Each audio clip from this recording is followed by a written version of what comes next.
there's a few things.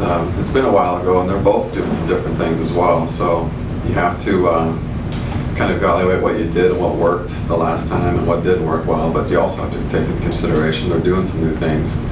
And you know, Moorhead's I think #2 in the country offensively, and Northern's #7 in the country offensively right now in Division II. So you know, what might have worked before, I'm sure they made changes as well.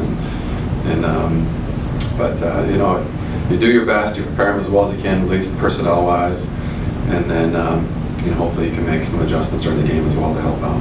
Yeah, I can definitely tell energy and all that is picking up, especially in practice. Guys have a lot of energy. They know the season's coming to an end, winding down, and this weekend's crucial for us, especially going on the road, kind of like a playoff weekend atmosphere again, and against two very good teams. A lot of basketball is just matchups. You know, what you may have a strength at with their particular team could be a weakness from somebody else, and vice versa. You know, we certainly have our weaknesses, and you know, what may have worked with somebody else just wouldn't fit with what, you know, we have. So, you know, you look at it. You obviously, if there's something, you know, glaring that you can see, but Moorhead again just doesn't have many weaknesses. Really good inside presence with Sibley, one of the best players in the league, at 23 a game, you know, 6'9", 6'10", 250 pounds, and some really, really good shooters around him. And so when you're #2 in the country offensively as well in Division II, there's just not many holes that you can exploit. So we just have to, you know, make things difficult as much as we can, but we've really got to play well just to stay with them offensively and score as much as we possibly can. I think little things. It comes down to like one possession games, like Coach has been preaching all week. Comes down to like one possession defensive transition, we don't get back or something like that. That could cost us a game. It's basketball is all little things and little possessions. So I think that's going to be major for us to get victories on the road. Well, we watch tape every week, and you know, you try to accumulate positive plays when you're playing a game, and you try to limit your negative plays.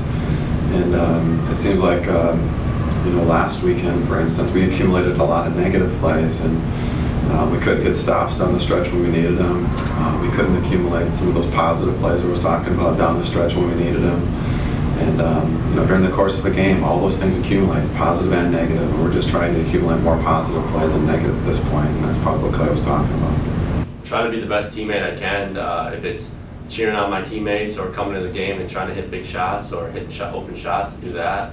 Cheering on my teammates the best I can, diving on loose balls, do whatever it takes to win. You know, you do want to see where you're at, because obviously this is probably one of the toughest road trips, and I mentioned that before. I think that any of the teams in the conference will go on.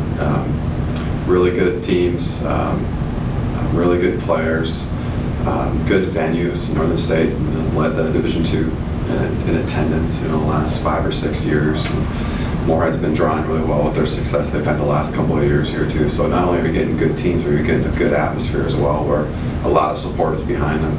So you've got to be able to go in there and handle a lot of things. You got to handle not only a good basketball players and good teams, but you've got to handle the crowds that, you know, are getting on you a little bit, and inspiring the other team. And so it's a great learning experience for our guys as well. So hopefully we can go in there, prepare as well as we possibly can, go in there and play as well as we possibly can, knowing that we're going to have to go on the road and do the same thing during the playoffs. I think it's really good, a momentum swing. I think if we go 2-0 this weekend, that'll be a huge momentum, and carrying into the playoffs, I think that could go a long ways for us.